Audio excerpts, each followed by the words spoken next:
Hello there traders, this is Matt with Freedom Trade Group. I want to welcome you to the week in review for July 31st through August 5th, 2016. And you guys, I'm really excited to be with you today. Number one, because we had a fantastic end of the week. I got my trades pulled up so you can see what those look like. But the bottom line is we ended with $5,800 in net profit, which is just fantastic. And another reason I'm excited is because if you guys know me, I trade mostly in the Forex market, which is currencies, and there's a lot of great advantages as to why I like to trade currencies. But I also took a couple trades that were in oil as well as the S&P 500. All right, and so I want to spend a little bit of time walking you through those trades, and especially to show you the broad-based application and the power that our indicators can provide you as a trader in getting into other markets. You're not just limited to any one market, but when you are able to read these indicators, you're really able to open up the doors for you to a lot of other opportunities. So let's just jump right in here to the S&P 500 trade first of all. And let me minimize this so you can take a better look at what the charts look like. So we're in the S&P, and as you can see for much of July, for about half of the month all the way into August, the market was just going sideways. And what it did was it was just bouncing off of this lower level and this upper level. And you can see that quite easily here, where it just bounced back and forth off of this support and resistance. Okay, so as the market continued to do this, I got in here on a short trade just below this resistance level. So let me go in my indicators and show you what I saw. We're in the S&P, and I had a great setup here with my majors and minors in the overbought territory crossing and pointing down, right? And with my other indicators, I also had some indication of short movement as well. What ended up happening was I didn't get the immediate move down like I anticipated. In fact, the market went a little bit sideways and then continued to go up. Okay, so most traders in this scenario, placing a trade and then it starts going against you, they'll start to panic, maybe close out the trade for a loss.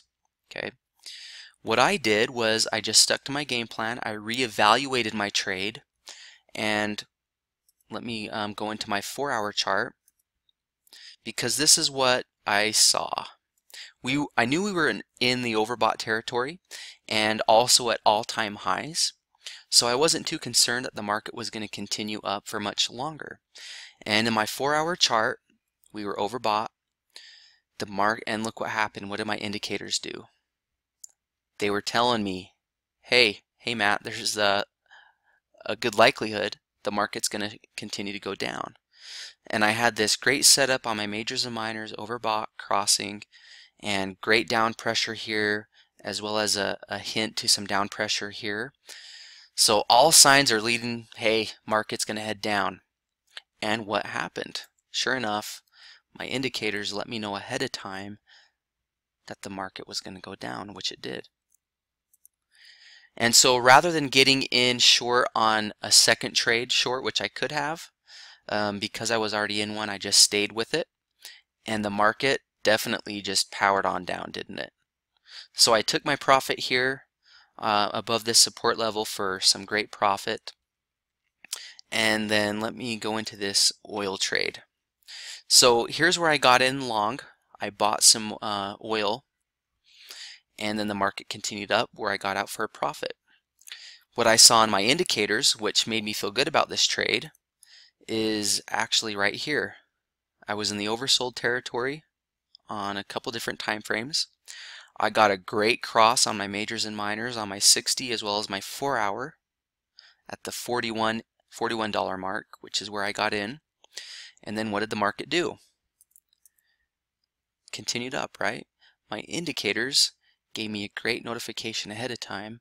The market there's a good chance it's going to go up, which it did.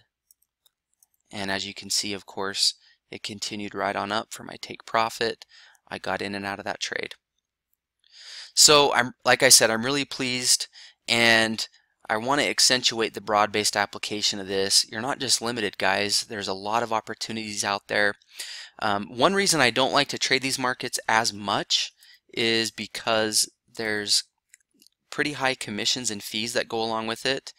If you look at this S&P trade, there's a $100 commission and another $100 fee.